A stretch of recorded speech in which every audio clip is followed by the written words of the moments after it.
Mhm.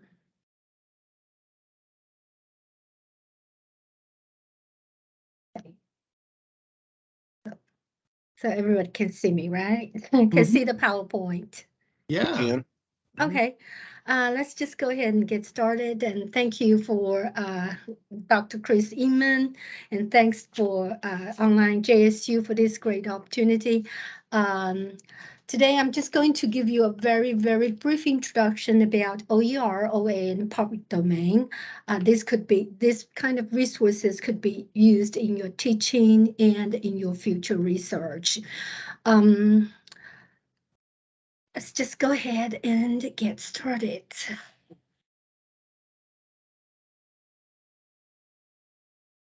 Okay. First of all, as a librarian, I met thousands of students here in the library, and I'll just share with you my observation for their research process. We see a lot of students going to Google and look at the first half dozen entries when they're doing research. And we also see students using Wikipedia, although their faculty members that says you don't have to use Wikipedia. You're not allowed to use Wikipedia, but they still use it because they know that the links at the bottom of the Wikipedia article, they will give you links to peer review articles. And also, some students or even faculty members feel frustrated, when they click on something, when they finally find something online, and they saw the first page, they saw the summary of the article, and they say this is exactly what I need. And when you click on that link, and it will give you the pay sign, you have to pay like 59.99 for that article or something like that. That makes our students and faculty members so frustrated. And the next observation is that I have already seen faculty members, they are incorporate additional resources to that course content. These additional resources could be books, articles, multimedia resources, and they didn't realize that they are using open access resources. So this is my observation. And also, I have some true or false statement for you. Maybe you take a look, and we can discuss something about it. The first one is, a word contains a copyright notice, the C sign or the P sign for phonogram, followed by the publication date and copyright owner's name means it is protected by the copyright law. So, what do you think about this statement? Is it true or not true, or somewhere true, or what do you think about it?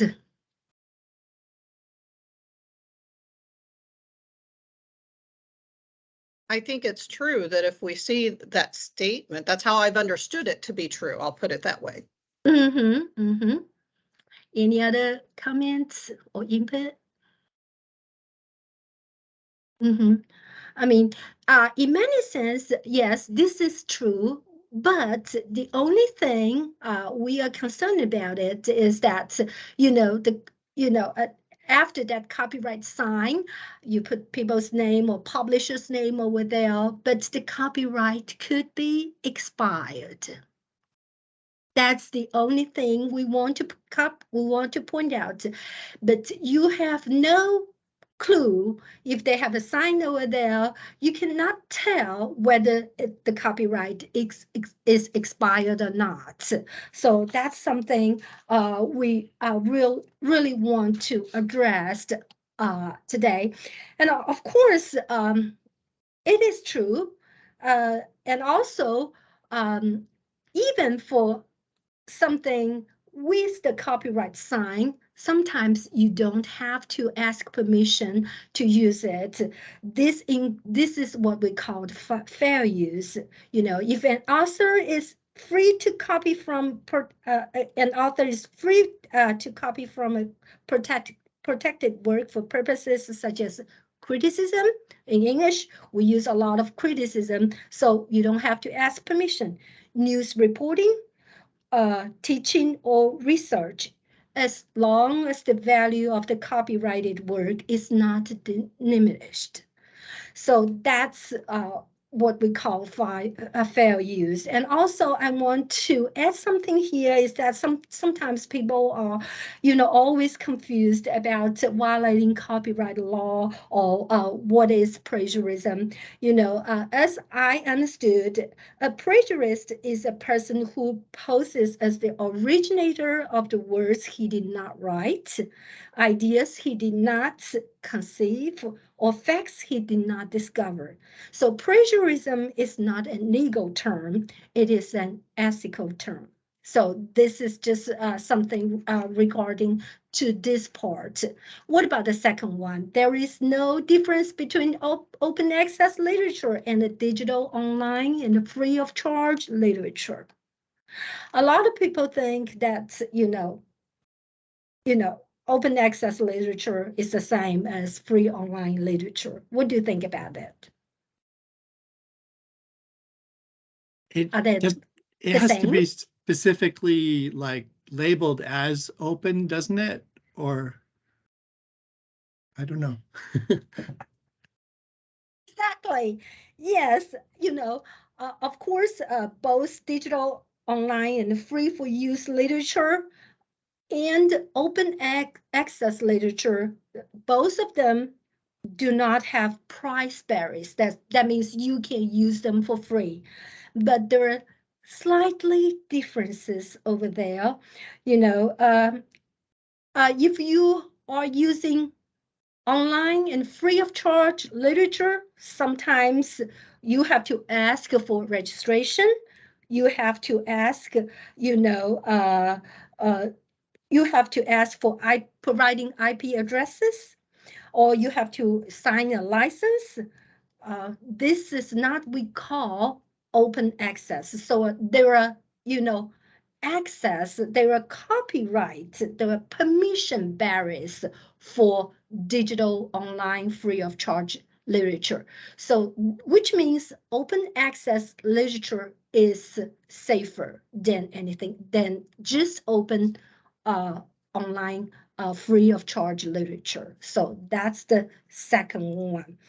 Um, so what about the third one? I found an article from Harvard Business Review, while libraries database. I downloaded, linked it as a reading assignment, and added to my Canvas course package.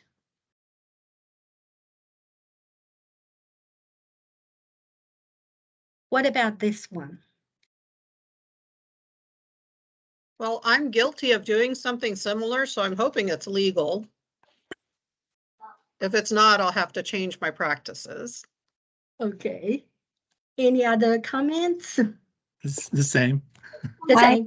I assume if for educational purpose, like teaching, if I download it and cite properly and make sure it is like accessed when you log in with JSU account, Okay. some notes along with it.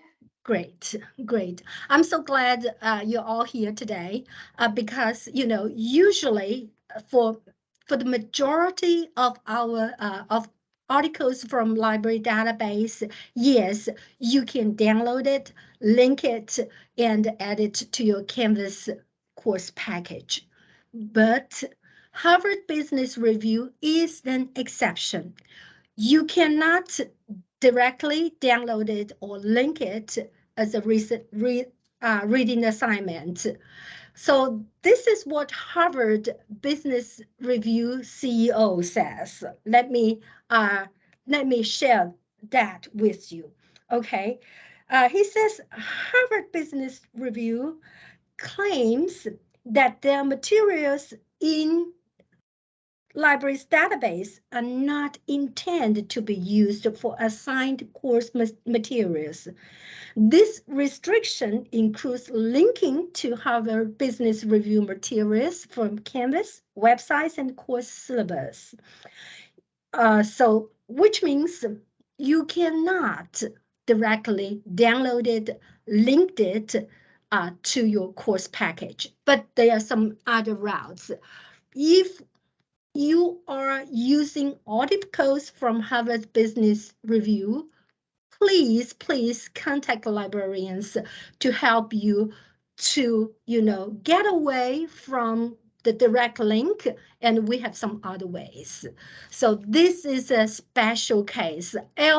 And later on, I will tell you why Harvard Business Review is like that. I mean, in addition to what their CEO says.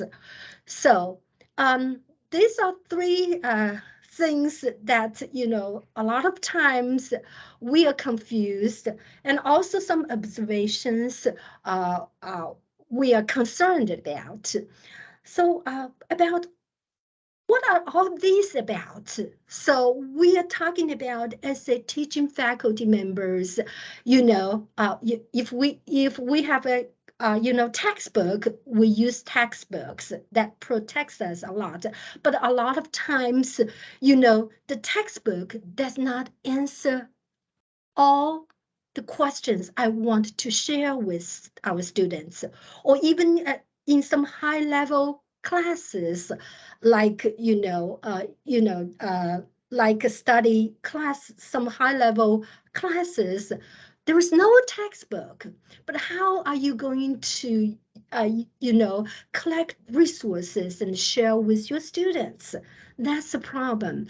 As a teaching faculty, sometimes, we think it's educational use, we are safe, but actually sometimes it's not that safe. And sometimes, for some information, it costs a lot of money because information is not free. That's the idea behind open access. Okay, that's why there is a group of people, a group of authors who want, to give up their copyright materials and or their copyright, literature. They just share with people for free. So that's the idea behind open access. And I just talked to Chris a while ago, and I'm not sure whether you have noticed, the famous, University of Georgia case, which is, University of Georgia. They put some faculty members. They put a lot of course reserve, the reserve desk, and the publisher found some of the course reserves are not supposed to be there, so they set up a legal case for that. So we don't want to go to that direction. That's why I would really love to share something about open access here. Okay, let's go ahead to take a look about, actually about this copyright. We all know that there are actually in the world, there are only two kinds of resources. One is copyrighted resource, the other is not copyrighted resource. So we can see for copyright resources, this, we see this sign here, see, and then there's a circle outside. It means the copyright notice, which indicates, who owns the copyright to the work. And this means all rights reserved. And if you reuse it, you need to ask for permission.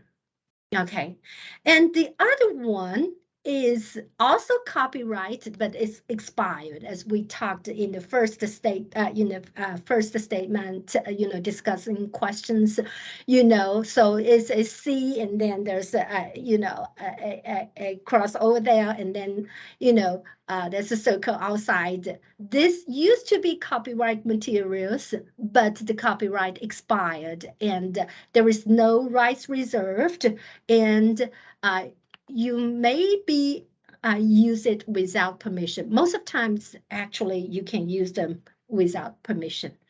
And the most recent ones, this was developed, in most 4 or 5 decades.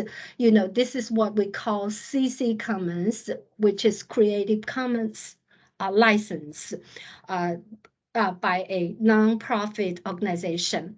So for CC rights, that means they are copyright protected.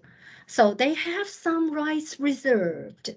But if you reuse it, you don't have to ask permission.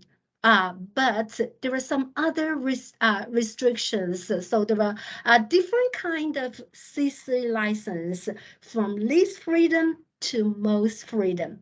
Okay, so for this CC license, usually you have 4 elements here. One is CC BY. You will see all these BY here.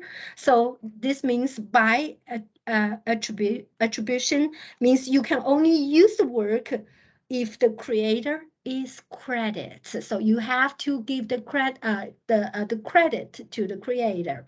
And then sometimes you will find this $ here, cross $ here means, no commercial use.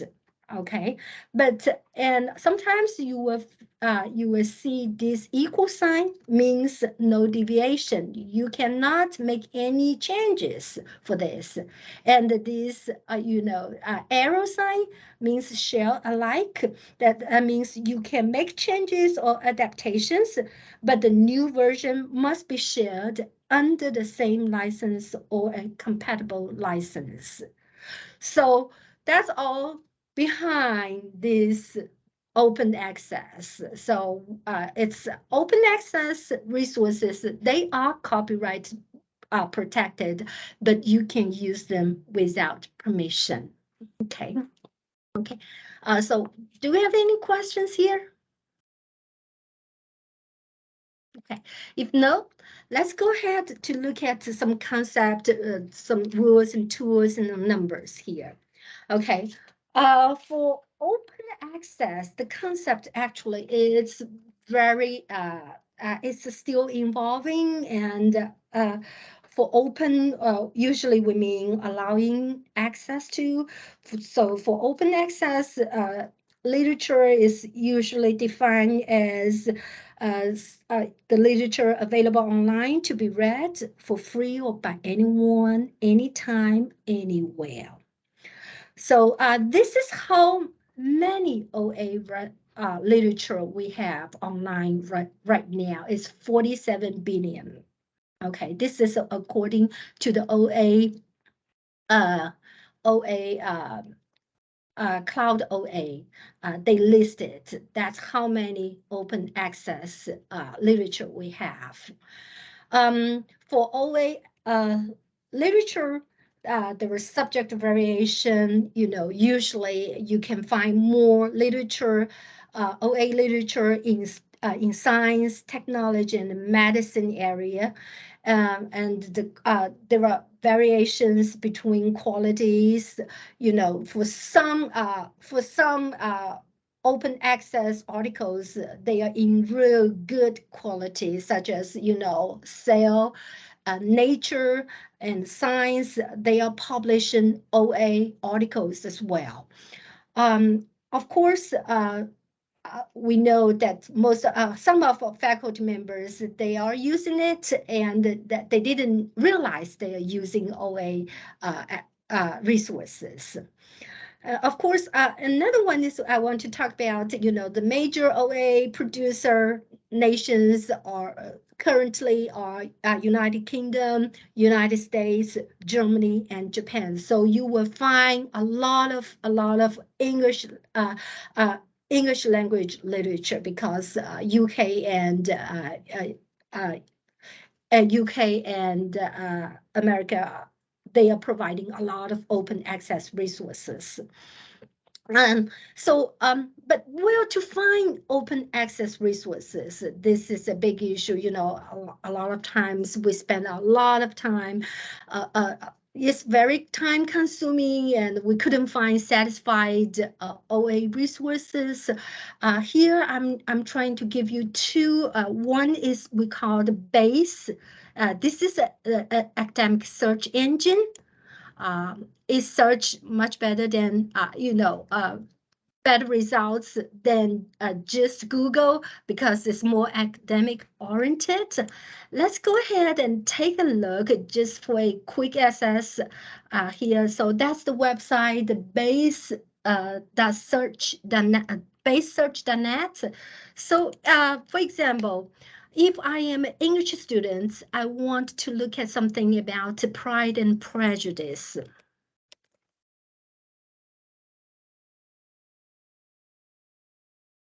So I just type in Pride and Prejudice and I click on search.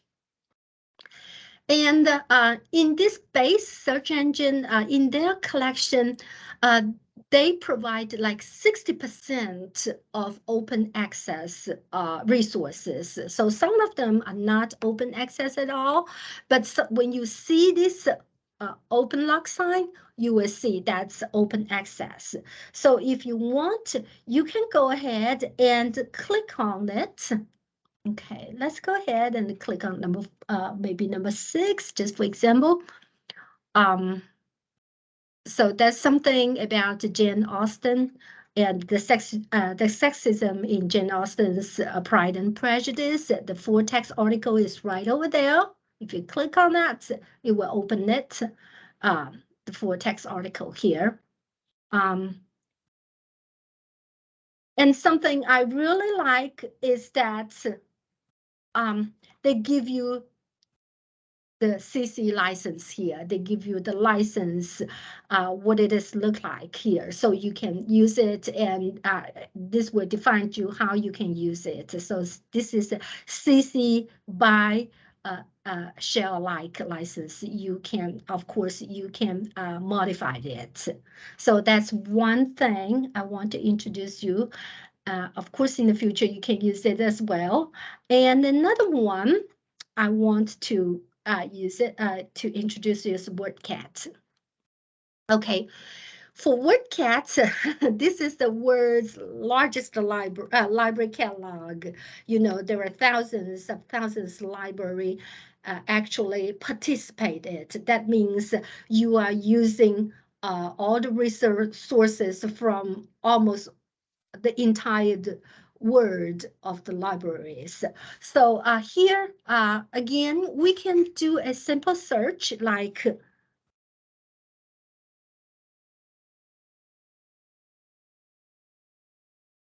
Pride and Prejudice.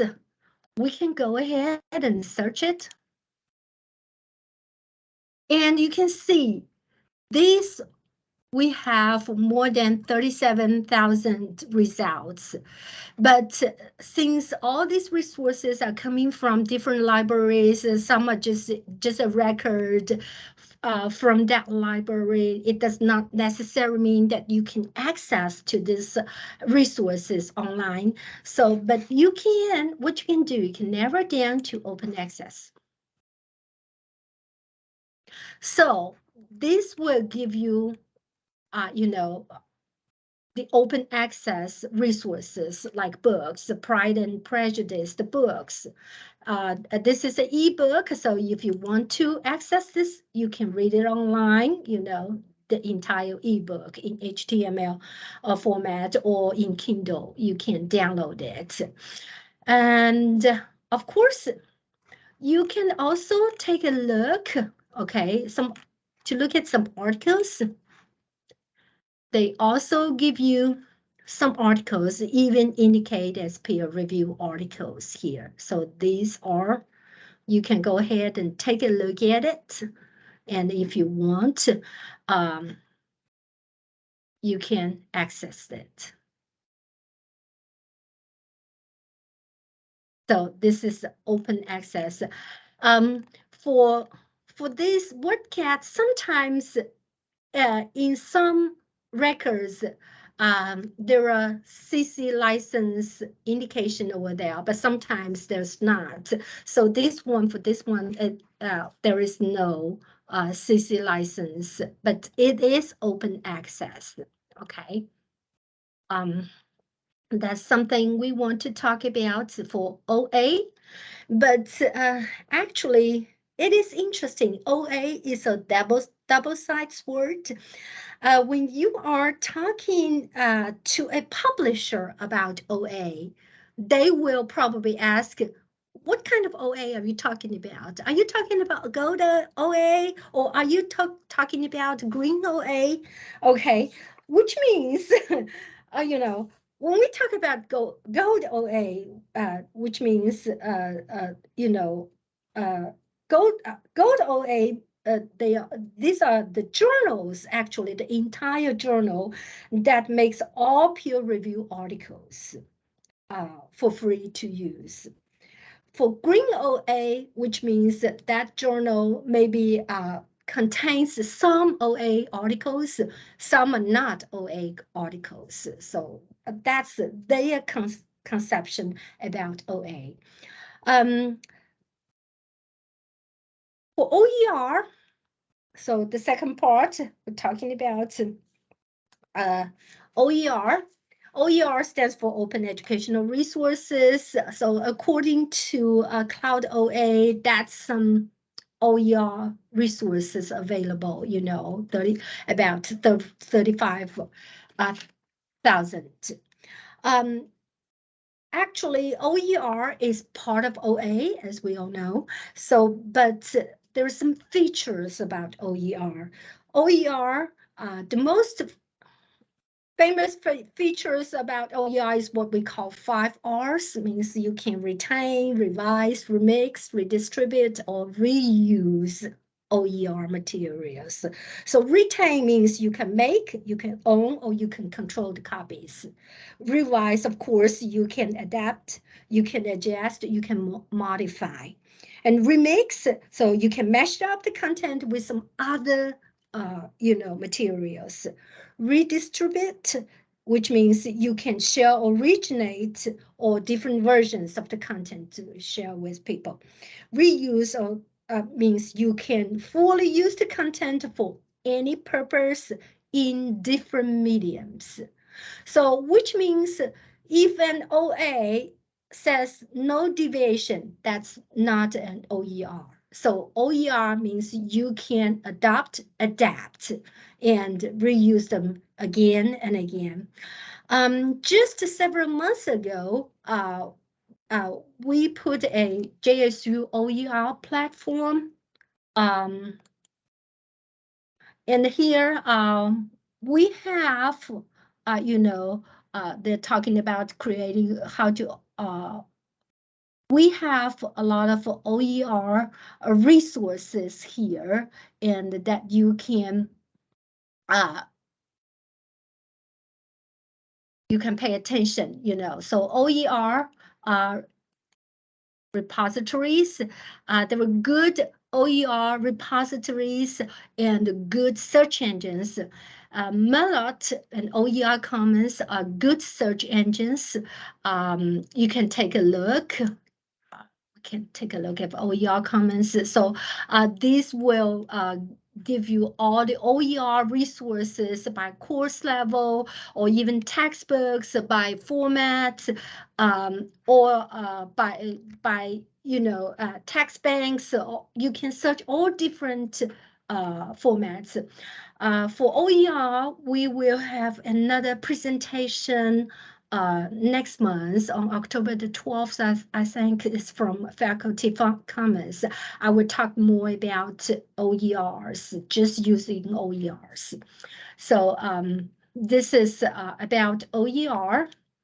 And we do have, please welcome to see this OER platform. This under we just made it, and we actually set up a OER task force and try to help people. So the task force actually have different members from different departments. We have members from library, from faculty commons, from online JSU. Chris Eman is one of our task force member. So probably in the future, if you have any problem that's just trying to incorporate your OER resources to your Canvas, uh, he probably he probably will have some ways to help you. Other than librarians can help you to find the information. But if you have some, suggestions, questions, or regarding to OER policies, like, I paid a lot of money for publication for OER articles. These are related to policies, or I reviewed some OER textbooks. Should I get some stipend for that?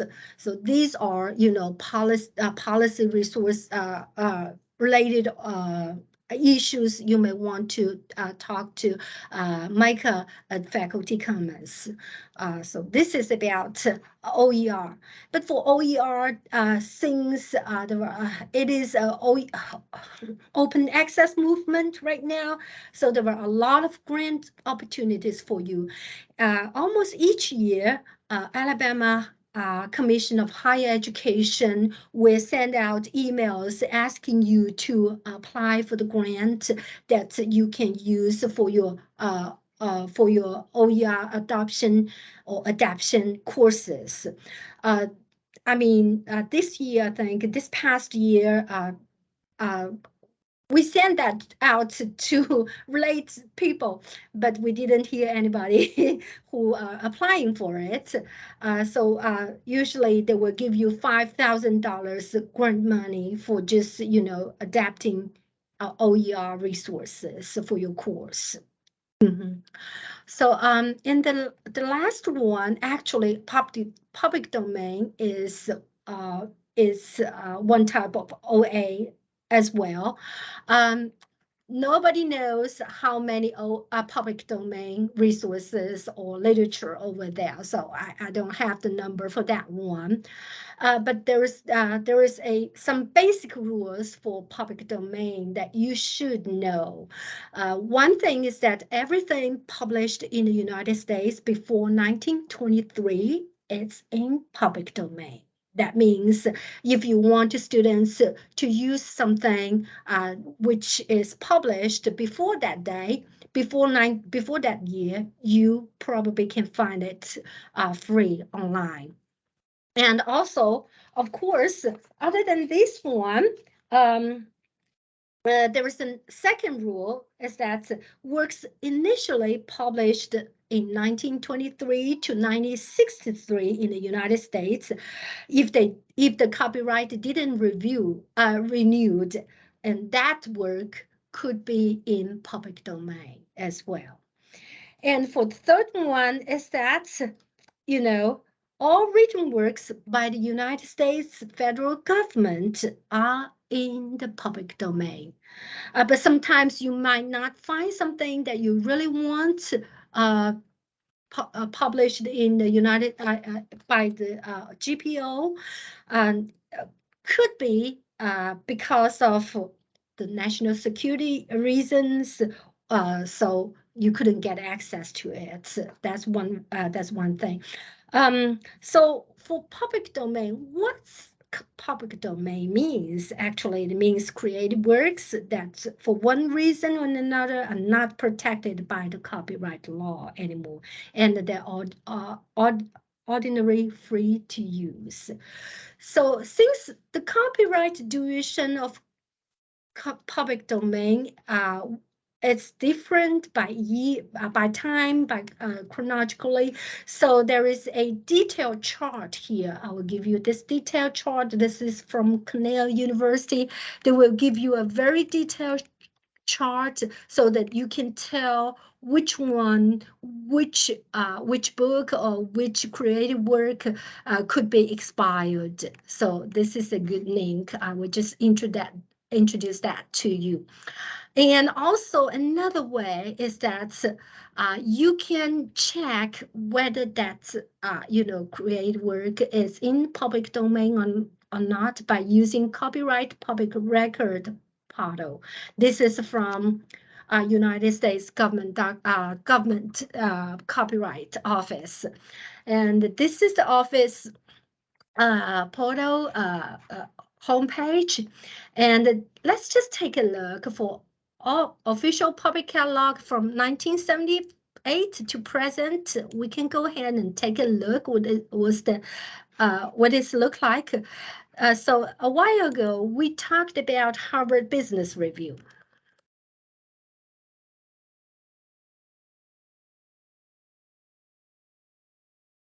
So from here, you can also see why Harvard Business Review, that the article is so precious and they don't want you to use it in your database. So they are all under copyright protection. And even actually, and even Harvard Business Review, they create a 500 list, which means there are 500 most popular titles from Harvard Business Review. They are no matter how long they have been published, they are under protection. It's like this page. So these are actually individual articles from here. So that's something about, the rules and tools. And of course, we all know that if you are a professor from music department, music copyright or music open access resources, they are so complicated. They are different from, any other kinds of, open access. But there's one tool that you can use for checking music copyright, which is what we call BMI. They created a song view database, which allowed you to search whether that song is under copyright or not. So we can go ahead and do one, like my favorite one, 500 miles from home.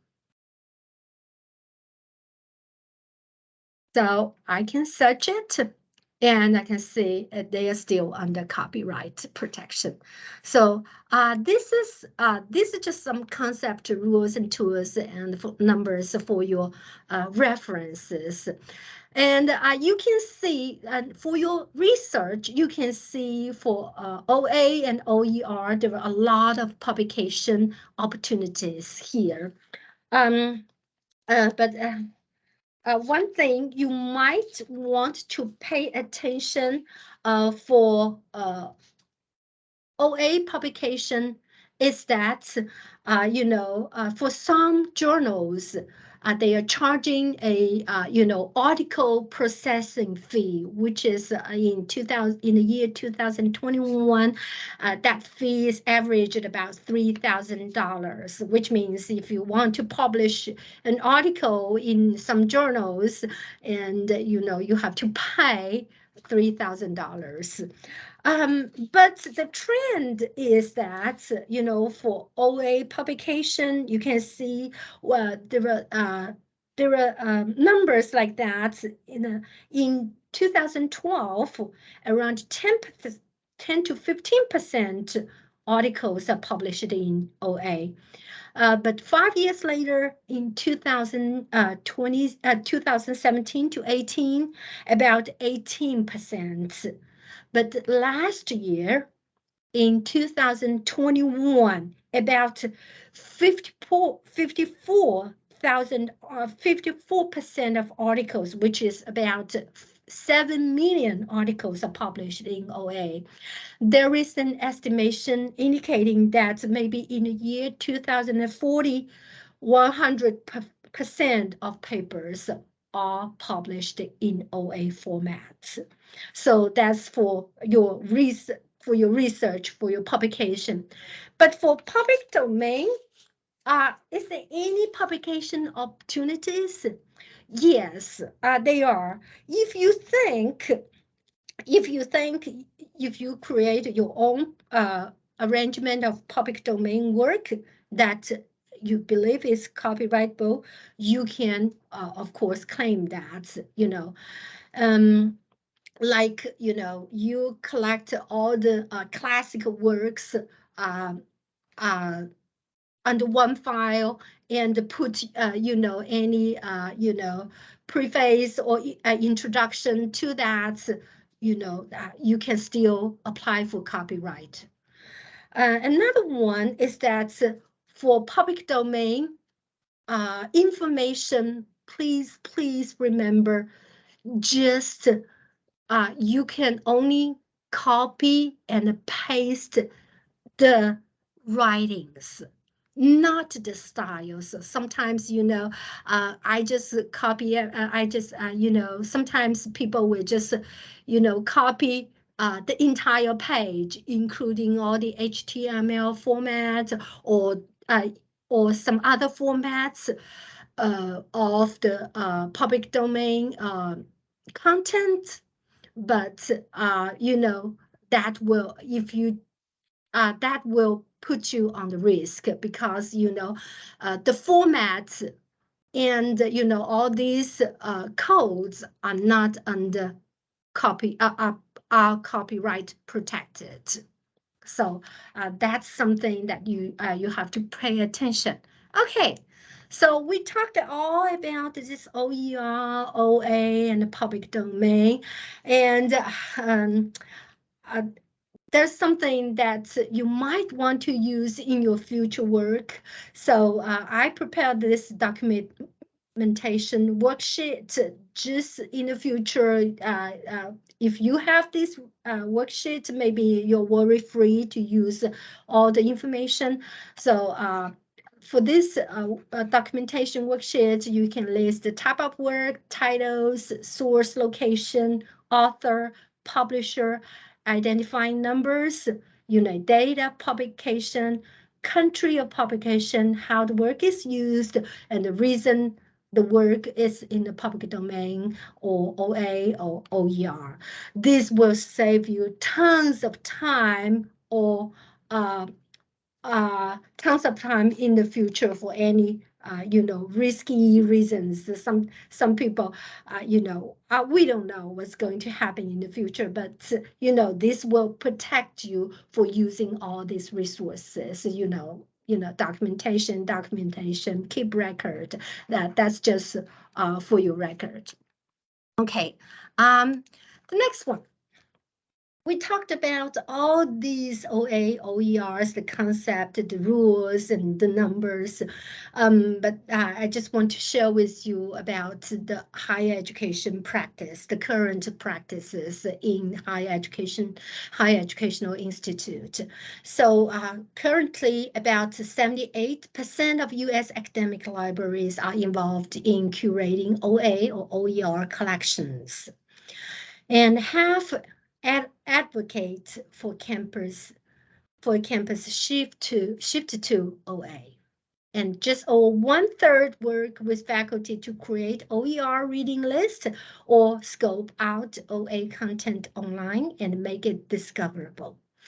And 1 in 5 helps faculty add their own content to the institutional repository and or add OA content to the repository themselves.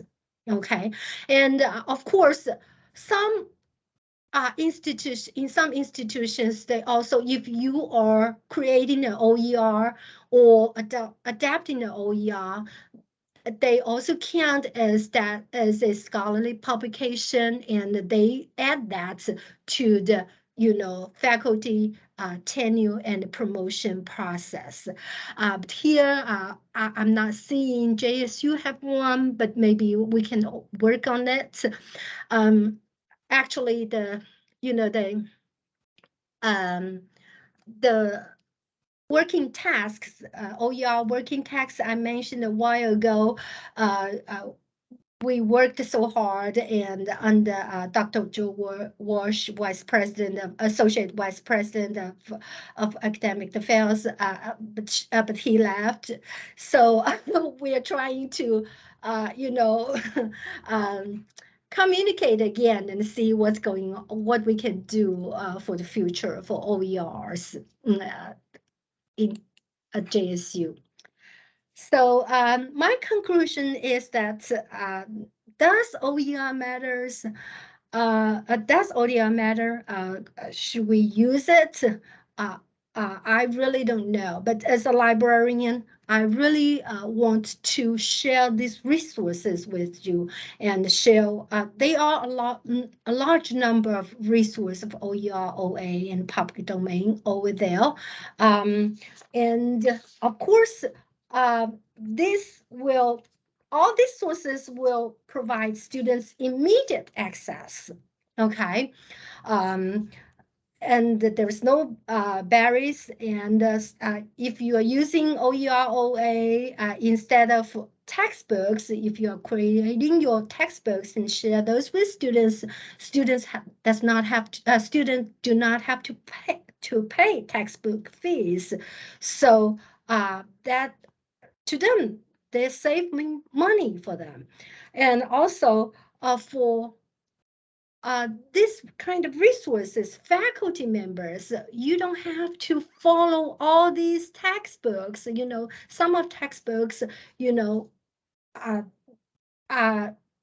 then probably part of them are not what you intended to say, to share with your classroom, so you can make your own and add that resources to your class. So the most important thing is that all these OER and public domain, they're not only free, and they are risk-free for you as well. So that's all I want to say, and I want to share for you today. And my last one is there's some further readings and bibliographies for you. I'm going to take any questions from you guys. Thank you.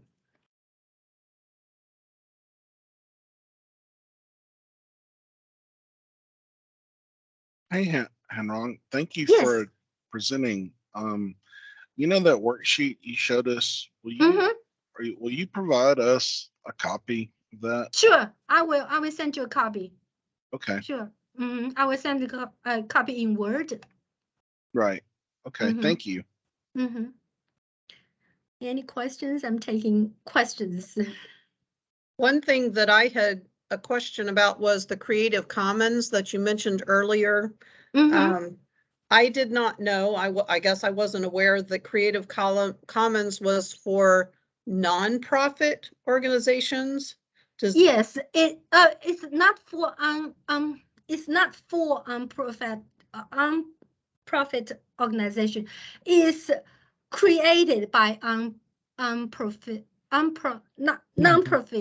organization. It's created Okay. by. I'm sorry. Oh, okay. All right.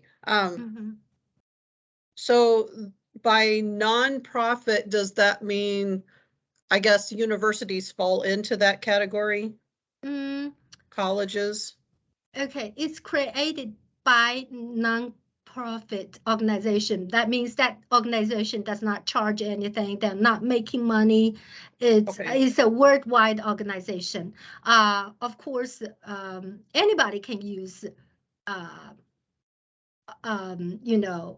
Creative Commons license materials. It does not mean that if you're a university, you can use it. If you're a institution, if you are some other thing, if you are some other institutions, you cannot use it. Everybody can use it.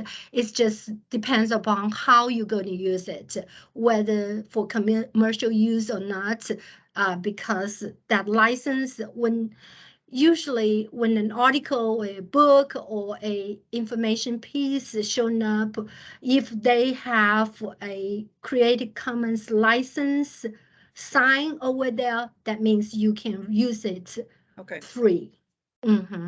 all right, thank Yeah, you. Yes, so yeah, Creative Commons itself is a nonprofit organization. yes, correct. And anyone, like for example, Sarah, you could create something and put it in Creative Commons. And then when you do, there are like several, and I think Hanrong is going to talk about this in the next presentation on Faculty Commons, but I don't know. There are different levels of Creative Commons attribution that you can give it. And one of them is like, and you have to pay attention to that when you go and get something from Creative Commons, because sometimes you can have material and it's given a Creative Commons license attribution that you can take it and use it for anything you want to use it for. But then others have, for example, one is you have to completely use it as is. You can't make any changes to it, and you have to give attribution to the creators. So there's like different types. And when That's you right. if you create something and you put it in Creative Commons, you can choose which level you want to give your piece of work. That's correct. Yes. Mm-hmm. Yes. Mm-hmm. Hanrong, have you noticed any negative aspects of OER or of open access, I should say? Yes, of course. The biggest question for open access is the quality. That's years ago. I've been tracing this topic for more than 5 years, and we realize, of course, as I said, it's information is not free. Somebody got to pay. Yeah. But for a lot of OA, like journals, like if you go to, uh, OA journal directories, you will see a lot of articles that, you cannot use them at all because the quality is really low. Mm. It's really low. Um, so that's why sometimes we have, library resources, we have open access resources, and there's so many resources over there. Sometimes it's searching resources is really time consuming. Mhm. And of course, sometimes people would just go to Google or YouTube to use it. Like if you are teaching English, learn how to learn learn English, I can just Google it and I can just go to YouTube. And under YouTube, I type in whatever I want and I use filter and I select Creative Commons. That's a way. That's a quick way as well. So we're not just limited to that. But as a bundle of information over there, it's not easy to find whatever you want. Mm. But at least uh, this, for some information, this is a good supplement to library resources as well, because sometimes I find something good, I ordered it from library, and it's never been it take a long time for it being put outside. So I'll go ahead and I just use some resources from Yeah. OA. Yes.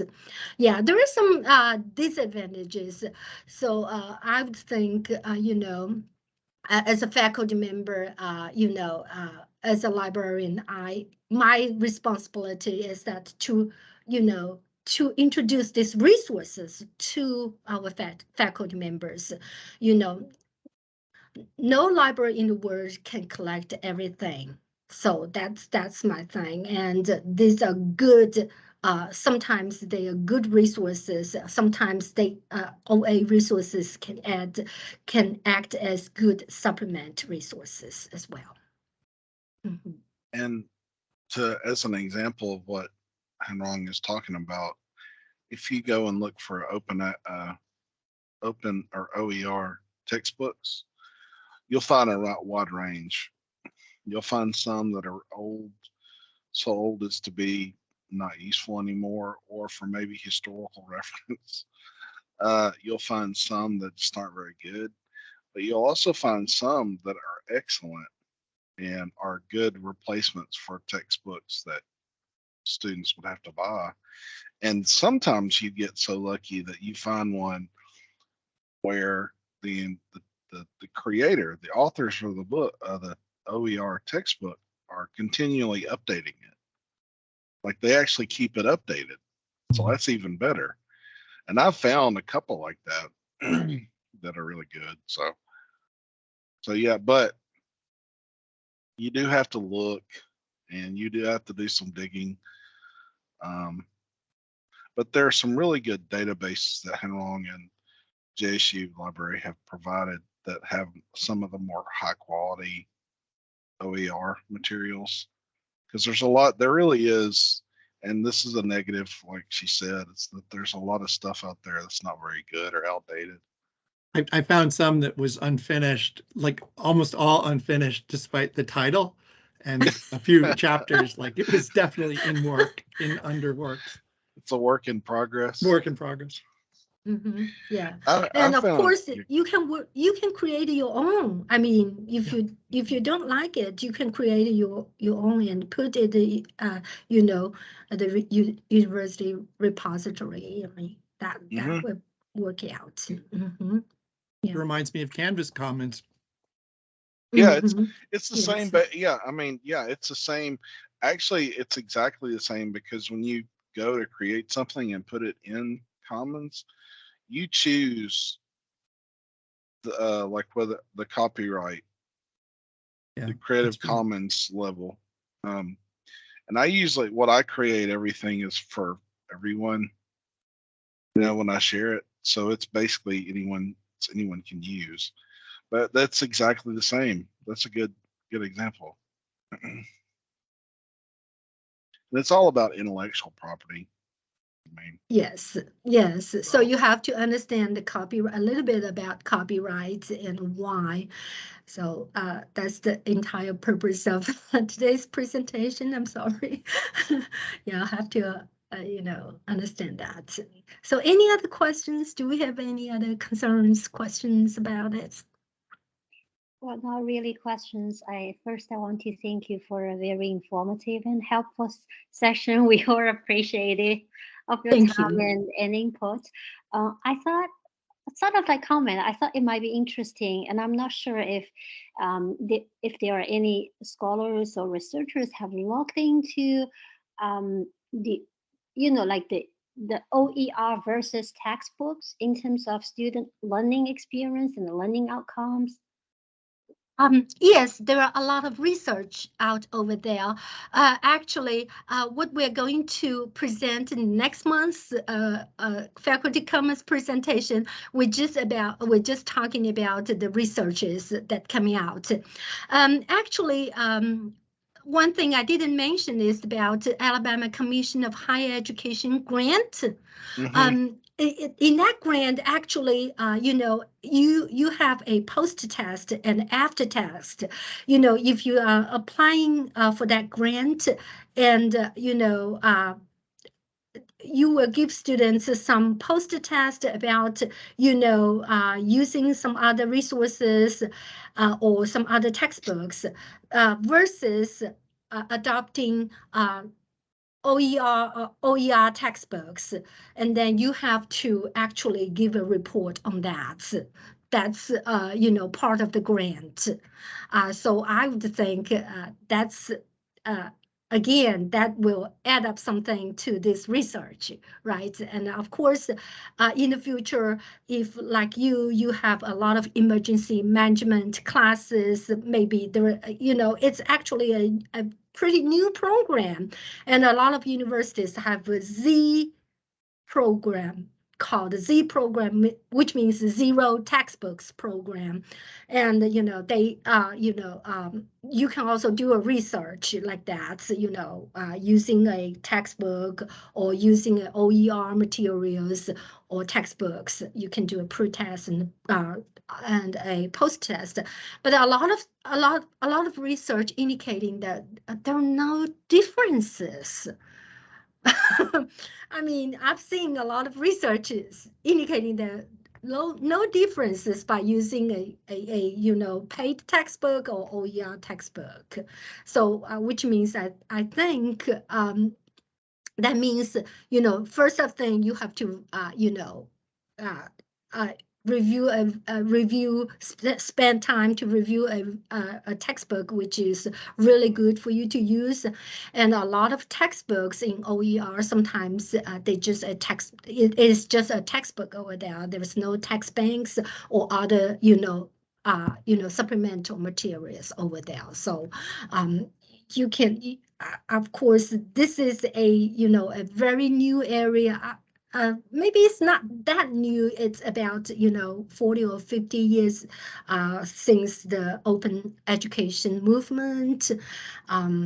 America is actually just started, higher education just started. So I have to think there are a lot of areas that we can talk about, we can share, and we can do research on. Am I answering your question? Absolutely. Thanks a lot. Mm-hmm. Well, any other questions?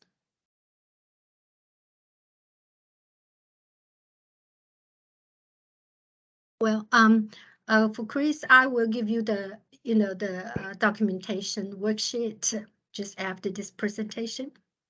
Okay, thank you. Thank you. Thank you for coming to present today. That was really good. I really enjoyed it. That was good info. Thank you. Thank you.